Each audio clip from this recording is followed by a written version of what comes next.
Hello and welcome to the New York Farm Bureau's weekly news bite, bringing you the latest news from the New York State agriculture world. The fall harvest season is a busy time for farms, and it can be a dangerous one as well. Hi, I'm Steve Ammerman, Director of Communications for New York Farm Bureau. This week marks National Farm Safety and Health Week. It's an important time to remind farmers and farm workers about the importance of being safe on the job, whether it's driving equipment on the roads or in the fields, or working with large livestock or in confined spaces. There are steps farms can take to make a safer environment for the farmers, their families, and their employees. We are fortunate in New York State to have the New York Center for Agricultural Medicine and Health based in Cooperstown. The staff offer a number of services, trainings, and financial assistance for farms. And this week on New York Farm Bureau's News Bytes, we speak with NYCAMH's director, Julie Sorensen, about it all. We start off with learning just what NYCAMH does. Here's Julie. Well, Julie, thanks so much for being on the podcast. I want to start off with a pretty broad question. What is NYCAMH? Tell me a little bit about your great organization and the services you provide. I would just love to, Steve. And I first wanted to just say thank you for the invitation to join you on the podcast. It's a wonderful opportunity to let farmers know who we are and how we can help them. So I think the best way to describe NYCAMH is we're an organization whose central mission is to find ways to make farm work healthier and safer for the folks who are laboring in the agricultural industry. And we do that in many ways. I think the thing that unites the many services we provide is that we're very familiar with how farms work and the challenges that farmers have when it comes to addressing hazards or looking at ways to ensure that they don't get sick or injured. We just try to develop very user-friendly, affordable solutions. And so to just give you a few examples of services we provide, we have an occupational health clinic for farmers. So say you're a farmer and you have had a hazard exposure that's making it difficult for you to breathe. If you go to a hospital and you see a physician who may not be aware of or understand the exposures that you have that are unique to your workplace, they may misdiagnose it, or they may not know how to treat it effectively. And so the nice thing about the Farmers Occupational Health Clinic is you have a physician or APC or nurse who's familiar with the kinds of exposures you have on a farm, who can recognize the symptoms of farm-related illness and address it effectively, knowing a little bit more about that condition. But the Occupational Health Clinic is just one example of services we provide. We have on-farm services such as safety training. So we'll come to a farm and we'll train a person's staff on how to use a skid steer safely, how to recognize hazards, how to avoid injury or injuring their coworkers. We also have a service where we come to the farm and we might walk through the work site with the farmer and identify hazards in a very non-judgmental way. We understand that everybody has challenges, but we might identify those hazards. And then what we'll do is we'll sit down with the farmer and we'll say, well, here's what you can do to address this hazard. And here's what you can do to address this other hazard. And while we have technical expertise that we can bring to the farmer to help them figure that out, we also have some funding. So we have the John May Farm Safety Fund program, and that program provides farmers with assistance for addressing a safety issue on their farm. It's really geared at those small and mid-sized farms because we know that profit margins are slim and it's very difficult to invest in a safety upgrade. But farmers can apply, and we'll send a safety specialist out to the farm, and they'll take a look at the issue, and they'll provide some feedback. And then if it seems like the best approach, then we will provide half the cost of initiating that safety project up to a cap of $5,000. A lot of the projects that we've taken on or assisted farmers with involve things like livestock handling equipment, the corral, chutes, things like that, electrical upgrades to prevent barn fires. We have installed eye wash stations. We have worked with aquaculture farms and developed railings so that, There's no danger of drowning on the work site. So we've just tackled a lot of different things. And I think there are very few issues that we can't help a farmer with. And instead of trying to increase the farmer's stress or workload, what we try to do is say, let's look at this. We can make recommendations and we can help you fix this. I think what's interesting, what you said is two things. One, the needs are very diverse on farms and when it comes to farm safety, because every farm is different and they may have different needs. At the same time, farmers are engaged in wanting to create safer environments for themselves, their families, their employees. And you work and educate thousands of people every year, which is impressive. Can you talk about that reach that NYCAMH has? Yeah, so we serve the entire state and we serve any commodity group. I think one of the things that our safety specialists have talked about recently is the cannabis industry, which is just kind of getting started in New York State. So we're trying to figure out, how can we meet the needs of these new farms? But yeah, we work with orchards, we work with livestock farms, we work with dairy farms. We provide trainings in both English and Spanish, and we try to reach out to, kind of colleagues or outreach workers who might have expertise in Haitian language if that's necessary, or other languages that we might not have expertise on staff, but we can reach out to our partners in the community to try to find that resource. We deal with many, many different hazard topics. We have, like I said, we have medical staff, we have trained industrial hygienists who understand what kinds of hazard exposures exist on farms and the best way to address them. We have people with the expertise to tell you what kind of respiratory protection you need and what options are out there and what's most cost effective. And so, so this is very broad expertise. And New York State, I think, is the only state who has something like NYCAMH that can help farmers figure out solutions, because farmers have to be experts in so many things. They have to be agronomists, they have to be vets, they have to be mechanics, they have to be all these things. We can ask them to be occupational health and safety specialists too, but in New York State they don't need to be. Well, this week is National Farm Safety and Health Week. It's an important time to remind farmers about important services like NYCAMH, but also just remind them that farming can be a dangerous profession. We will put that out there. There are hazards that exist and issues that need to be dealt with and corrected. So it's an important time to really ask our farmers and members to take a look around, where can improvements be made? And if they need to turn to you and your team and your services, what are just maybe a few things that farms can keep in mind, or some tips that they can take with them when they're walking around the farm?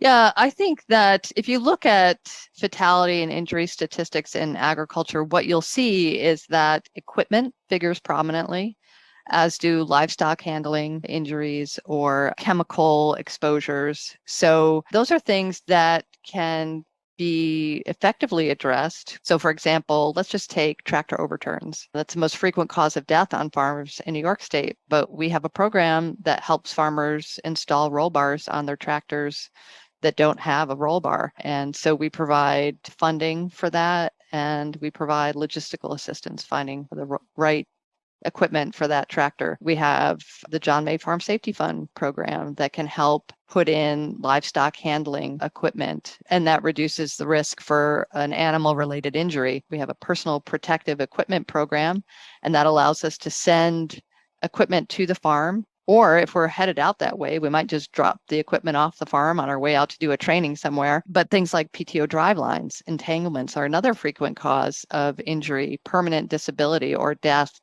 And we've worked with manufacturers to identify a shield that fits almost 100% of the drive lines out there. And it's less than $100. So we have all of these solutions. And if you look at, occupational health and safety specialists talk about something called the hierarchy of controls. And basically what this model does is it says, what is the most effective way to address a workplace hazard, right? And elimination of that hazard is kind of the best thing you can do. And if you can't eliminate the hazard, you can substitute that piece of equipment with something else, or, you might have some engineering controls.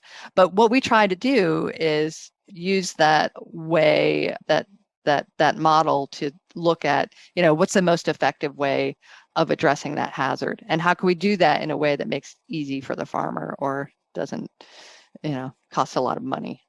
There's just many things that can lead to injury or fatality.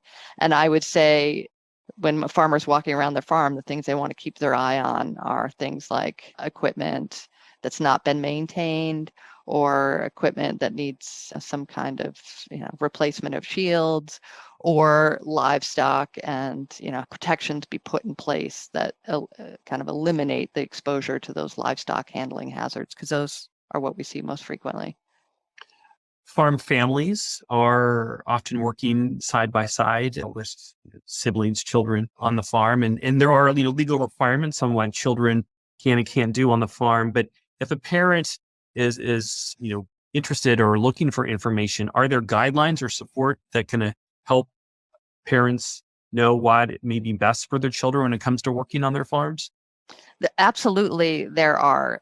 There's something called the North American Guidelines for Children's Agricultural Tasks. It's also popularly known as NYCAMH.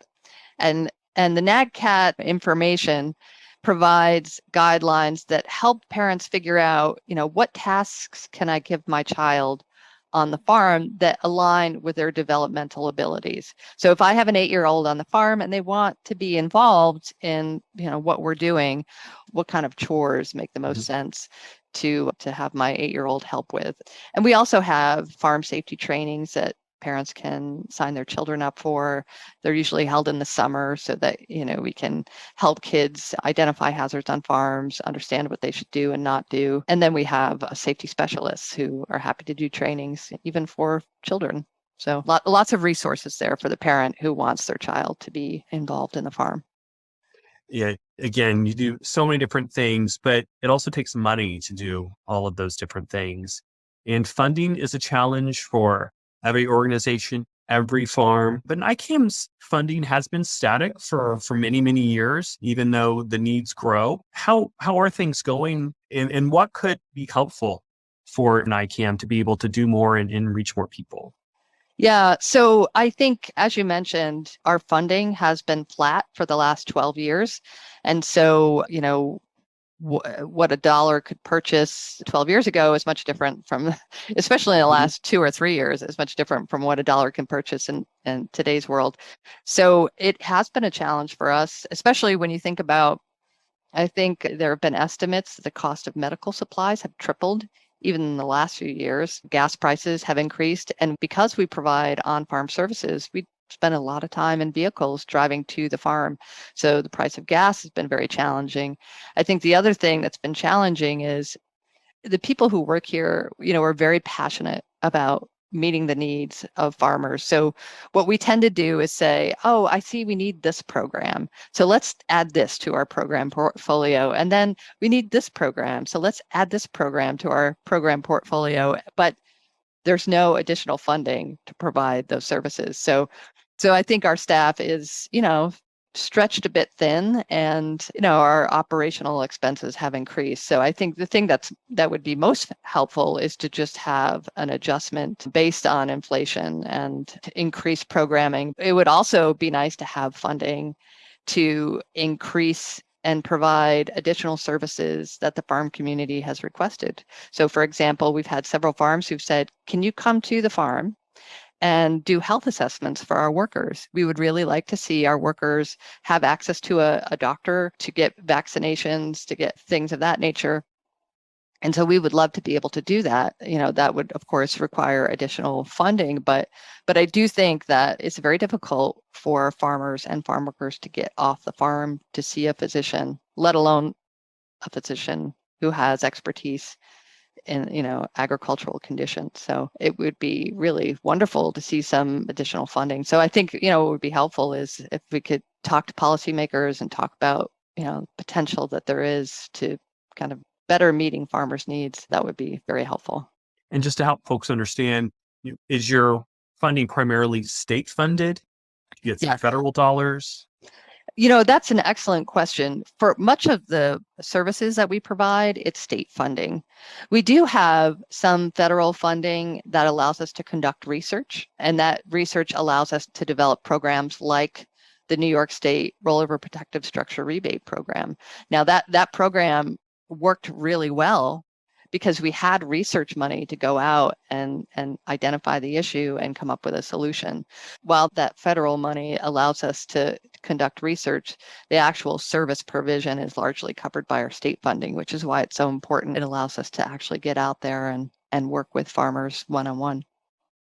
I know New York Farm Bureau has been a big supporter and advocate for NYCAMH, and that will continue, and something that hopefully help our members better understand too, the importance of not only the services that can help them on the farm, but also supporting NYCAMH in its efforts to help other farmers as well. So we really do appreciate what you do in your time today. And if people are interested for help, how should they best reach out to you and your team? Well, we have a website, www.nycamh.org, and we have contact information on the website. People could also email me, and my email is Julie, Julie, .SORENSEN at BASSETT.org, or they can just call, and we have a toll-free number, 1-800-343-7527. And they can ask for me, and I am happy to direct them to the person they need to talk to. Or if they're interested in advocating for NYCAMH and what we do, I can share, people that they can contact and talk about why what we do is important. That's awesome. And just your email with Bassett, you are affiliated with Bassett, that are here in Cooperstown. Right. Our center is part of a hospital, and our hospital has always had kind of a community focus, community mission, and research has been part of what we do for nearly 100 years. Mary Imogene Bassett was herself a researcher and interested in understanding how she could better serve her patients. So we're just a good fit for a hospital. I would say so. Well, Julie, thanks again for all that you do and for sharing your story today. Yeah, my pleasure. Thank you so much, Steve. And thanks to all Farm Bureau members for all the support they provided over the years. Besides NYCAMH, another great resource for farm safety information is the Agricultural Safety Awareness Program, or ASAP, which is part of the Farm Bureau Health and Safety Network of professionals who share an interest in identifying and decreasing safety and health risks. For more information and resources, visit the ASAP Facebook page. That will do it for this week's edition of New York Farm Bureau's News Bytes. Make sure to give us a positive review wherever you listen to the podcast, and a big thanks to Seth Moser-Katz for editing the program. Until next time, stay safe, and make sure to thank a farmer for all that they do.